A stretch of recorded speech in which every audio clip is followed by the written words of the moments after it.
A woman insisted on a discount because she knew the owner personally. When I explained it was against policy, she threatened to have me fired and started a scene. Customers took her side until I said, "Funny, the owner's my father. Let's call him together." I manage a quaint, family-owned cafe nestled in the heart of San Francisco. This establishment has been a cornerstone of our community for decades, renowned for its inviting ambience and a clientele that feels more like family than customers. As the daughter of the owner, I take immense pride in upholding the values and reputation that have been meticulously cultivated over the years. One crisp autumn afternoon, the cafe buzzed with its usual medley of patrons, students hunched over laptops, elderly couples sharing stories over tea, and tourists eager to sample our famed pastries. The rich aroma of freshly brewed coffee intermingled with the sweet scent of baked goods, creating a comforting cocoon against the city's brisk air. Amid this familiar scene, the door swung open with a jingle, and in walked a woman whose presence immediately commanded attention. She appeared to be in her late 40s, exuding an air of affluence and self-importance. Her designer ensemble was immaculate, from the tailored blazer to the high-heeled shoes that clicked assertively against the wooden floor. A silk scarf was artfully draped around her neck, and oversized sunglasses perched atop her perfectly coiffed hair. She carried herself with the confidence of someone accustomed to deference. Approaching the counter, she barely glanced at the menu before declaring, "I'll have a cappuccino and one of those croissants." Her tone was not one of request, but of expectation. Offering a warm smile, I responded, "Certainly, ma'am. That will be $8.50, please." She arched a well-manicured eyebrow, a hint of a smirk playing on her lips. "Oh, I believe there's been a misunderstanding," she said smoothly. "I'm a close friend of the owner. We go way back. He always extends a special discount to me." Her claim gave me pause. Having been deeply involved in the cafe's operations for years, I was intimately familiar with our regulars and my father's acquaintances. This woman didn't strike a chord of recognition. Nonetheless, I maintained a professional demeanor. "I understand," I replied gently, "but our policy is quite firm regarding discounts. Without prior authorization, I'm unable to apply any reductions." Her eyes narrowed behind her sunglasses, and her voice took on a sharper edge. "Are you insinuating that I'm lying?" she challenged, her volume escalating enough to draw the attention of nearby patrons. "I told you, the owner and I are dear friends. He'd be appalled at this treatment." A hush fell over the cafe as conversations halted and all eyes turned toward our exchange. The weight of their gazes pressed heavily upon me, and I could sense the shift in the room's energy. Some customers began murmuring amongst themselves, casting disapproving glances in my direction. The pressure was mounting, but I knew that upholding our establishment's integrity was paramount. Taking a steadying breath, I met her gaze and said, "I apologize for any misunderstanding. To clarify matters, perhaps we can call the owner together? I'm sure he can confirm our policies." I reached for the phone, ready to dial my father's number. Her reaction was immediate and telling. Her eyes widened momentarily, a flicker of panic crossing her features before she quickly masked it with indignation. "There's no need for that," she snapped, her cheeks flushing. "Clearly, this place has changed. If this is how you treat loyal customers, I won't be returning." With that, she turned on her heel and strode out of the cafe, her heels clicking sharply against the floor, leaving a trail of stunned silence in her wake. The room remained quiet for a beat before the usual hum of activity resumed. A few patrons offered me sympathetic nods and smiles, their support a balm to the tension that had momentarily gripped the space. One of our regulars, an elderly gentleman named Mr. Harris, approached the counter. With a kind smile, he said, "You handled that with grace, young lady. Some people will always try to take advantage. It's commendable that you stood your ground." I nodded, gratitude swelling in my chest. The incident served as a poignant reminder of the importance of integrity and the courage required to uphold it, even in the face of confrontation. In a family business built on trust and community, maintaining our values is not just policy, it's personal. I thought that would be the end of it. Just another entitled customer who tried to bluff her way into a discount and got caught. But 2 days later, it got a lot worse. I was setting up early, like usual. The cafe opens at 7, but I'm usually there by 5:30. I was halfway through brewing the first pot of coffee when my dad called. That's not normal. He knows I'm busy in the mornings. I picked up, assuming it was something small. Maybe he forgot to restock beans or needed help logging into the payroll system again. But the moment I heard his voice, I knew something was off. "Did something happen with a customer this week?" he asked, slow and careful. I told him about the woman who claimed to know him and how she tried to make a scene when I wouldn't give her a discount. "She's been calling me," he said. "Left 2 voicemails. Said she was mistreated, embarrassed. Said you were rude. She said you screamed at her and mocked her in front of a full cafe." I laughed. "You know that's not true." I do, he said, but she didn't sound like she was just angry. She sounded like she was building something. I didn't like the way that sounded. Sure enough, by the afternoon, it was clear she wasn't done with me. A guy in a suit came in, asked to speak to the manager. He introduced himself as a compliance inspector from the city, said there had been a formal complaint made about discriminatory practices. He wouldn't say who made the complaint, but come on, it wasn't hard to guess. He asked to see our pricing policies. He asked if we had any loyalty discounts. He asked to see our employee handbook. He made notes about the setup of the register, where the camera angles pointed, how long employees were allowed to work alone. My hands were steady, but my stomach was twisting the whole time. By the next day, 2 different 1-star reviews popped up online, both brand new accounts, both accusing the cafe of being rude, snooty, and discriminatory. One even accused me of raising my voice at a customer who only asked a simple question. I tried to shake it off. Trolls.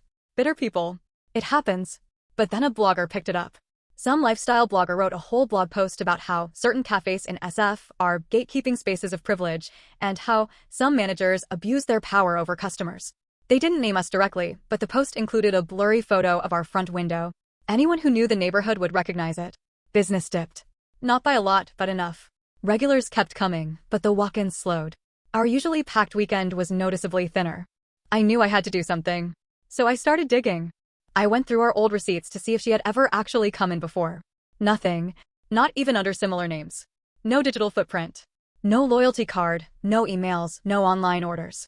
She wasn't a customer. She was pretending to be. That's when I started wondering why. Why lie? Why go this far? Why the city complaint? Why the online smear campaign? I told my dad I wanted to handle it. He was hesitant at first, but he agreed. He knows I don't let things go easily. I started asking around. I showed a picture of her from the security footage to some neighboring stores. A bookstore next door. A boutique 2 doors down. A yoga studio around the corner. The boutique owner recognized her. Oh, her? That's Melody. Total nightmare. She came in last month, threw a fit when we wouldn't give her a return without a receipt. Bingo. I got a name. Melody. That weekend, I saw her again. She walked past the cafe, pretending not to look inside, but she slowed just enough to peek in. I stepped out from behind the counter and walked outside, straight to her. Melody, right? I asked. Her face went white. I just want to talk, I said. I know what you've been doing. The fake reviews. The complaint. The blog. She smirked, but it didn't reach her eyes. I don't know what you're talking about. Sure, I said. But you might want to know that slander and harassment of a business owner isn't just petty. It's also illegal. You think anyone will believe you? She shot back. Everyone already thinks you're a stuck-up little girl playing manager in daddy's shop. There it was. That was the real reason. It wasn't about coffee. It wasn't about a discount. It was about me. Someone like her couldn't stand that someone like me was in charge. She walked off after that, and I went back inside, heart pounding. But I knew this wasn't over. Not yet. Not until I got the full truth and made sure she couldn't do it to anyone else. And I had a plan. That night, I couldn't sleep. I kept replaying her words, playing manager in daddy's shop, over and over in my head like a broken tape. It pissed me off more than anything. Not just because she tried to ruin my name or the cafe, but because she believed I didn't earn my spot. Like I was just pretending. I started digging deeper into her background. I didn't have a last name, but I had the name Melody, a high-end fashion sense, and a pattern of behavior. I reached out to a friend of mine, Luca, who works part-time in real estate and sees a lot of social profiles. I sent him a still from the security footage. 3 hours later, he called me. Melody Hart. Real name's Carmela Hartwick. Goes by Melody Hart on Instagram. She's trying to launch some kind of lifestyle brand. Her page is full of fake followers, fake reviews, and staged photo shoots at places she gets kicked out of. He sent me her Instagram handle. Her entire account was this hyper-polished version of her life. Her bio read, brand consultant, experience curator, advocate for fairness. I nearly choked. Half her photos were taken in cafes and boutiques across the city. I started messaging some of those places, casually asking if they'd had any odd influencer run-ins. A few responded. One guy from a coffee roastery in the Mission said she once showed up demanding a free tasting collab, and when they turned her down, she left a 2-paragraph Yelp review saying their manager screamed at her and was likely racist. Pattern confirmed. That's when I realized this wasn't just about me. She was making a routine out of this. Picking small businesses, bluffing her way into perks, and if she didn't get her way, she'd launch a smear campaign. I told my dad everything. He wanted to go to the police, but I told him to wait. I needed more. If we went too early, she could deny everything. We needed evidence. So I baited her. I made a fake Instagram account. Brand new. Looked like a small women-owned skincare brand. Just 3 posts. Pretty aesthetic. Fake logo. I followed a bunch of small businesses she'd interacted with. I made the account follow her. 2 days later, she followed back. I messaged her as the fake skincare brand, asking if she'd be open to a paid collab. Nothing big, just a shout out for free product and a $50 Venmo. She said yes immediately. We sent her a fake product, a relabeled drugstore moisturizer, and she posted about it within 24 hours. Glowing review. Completely fake. That's when I knew she was reckless. I kept interacting with her using the fake brand. Over a few days, she told me more than I ever expected, like how small biz owners are so easy to flip online if you know how to play it, and how she once got a store manager written up for making her feel unsafe. She even bragged about the cafe incident. She thought she was being slick, she messaged. Didn't know who she was dealing with. Her daddy won't be so proud when this is over. I screenshot everything. All of it. Her bragging, her fake collab agreement, her admission that she lies to get free perks. I was getting ready to compile everything and finally go to the authorities, or maybe even get legal counsel, when something happened that threw the whole thing sideways. That next morning, the city inspector came back. Same guy. Only this time, he was different. He didn't ask for documents. He didn't carry a clipboard. He leaned across the counter and whispered, "Be careful. Someone filed a claim with the health department. It's anonymous, but it looks like a setup. I've seen it before. Someone's targeting you." I asked him how he knew. He sighed. "Let's just say I've seen that woman cause problems for a lot of people. And not every inspector is as patient as me." Now I was furious. She wasn't just trying to mess with my reputation. She was trying to get us shut down. But what happened the next day? That caught me completely off guard. A local news station showed up. Not one of the big ones, just a smaller online news team. They were doing a feature on toxic work environments in small businesses. They said they got a tip about our cafe. They wanted to film. They wanted to talk to me. I asked who sent the tip. They said it was anonymous, but the email used the name Melody. I played it cool, told them I'd be happy to talk after hours, and gave them a fake time to return. As soon as they left, I called Luca again. He ran a reverse search on the email domain. It led back to a hosting site tied to a consulting agency that only had one employee listed, Melody Hart. This wasn't just about trying to get a free croissant anymore. She had a full-on playbook for threatening, manipulating, and damaging businesses, and I was just the latest mark. But what she didn't know was that I wasn't going to let her get away with it. Not this time. Not with me. It all came to a head the following Friday. By that point, I had gathered screenshots, video footage, written testimonials from other shop owners, even the fake email she used for the news tip. I kept it all organized in a folder, printed and digital. I didn't know yet what I would do with it, but I knew I had to be ready for whatever happened next. And whatever happened faster than I expected. That morning, right before opening, she walked in again. I hadn't seen her since our sidewalk exchange. I thought maybe she'd back off. But no. She strutted in like she owned the place, like she had a plan. Behind her, a man followed. He had a camera slung over one shoulder and a woman with a mic in her hand followed right behind. It was the same news crew from earlier. She turned and gave a tight nod to the woman. Then she walked straight to the counter, didn't even look at the menu. "I want to speak to the manager," she said, loud enough that everyone already seated turned toward us. I stepped forward from the back, apron still tied at my waist. Calm, but ready. "I'm the manager," I said. Again. "You need to be held accountable," she said. Her voice was steady, like she'd practiced it. "People deserve to know the truth about how you treat customers. This cafe isn't as kind and cozy as it pretends to be." The woman with the mic turned toward me. "Do you deny that there have been complaints made about discriminatory treatment here?" "No," I said. "But I do deny that any of them are real." I reached under the counter and pulled out a slim folder. Laid it flat on the counter between us. "This," I said, "is what's real." Melody's smile twitched. The reporter started flipping through the pages. Screenshots of Melody's messages, her influencer scams, her fake accounts. Testimonials from 4 other business owners she tried to hustle. Even a copy of her Venmo receipt for the fake product post. "This is detailed," the reporter said. Melody's eyes flicked toward the camera. "She's just spinning it. She's panicking. This doesn't prove anything." So I pulled out the last sheet. A printed email header. The one that tipped off the news team to our supposed toxic environment. And the name listed under the sender? Melody. The reporter looked at it, then looked at Melody. "Is this your name?" Melody was silent. The whole cafe was silent. A couple at the front table near the window whispered something to each other. A man by the door crossed his arms and shook his head. Melody turned red. Not angry red, caught red. Her mouth opened like she was about to say something. Then she turned on me. You think you're so smart. Just because your daddy owns a cafe, you think you can treat people like garbage and get away with it.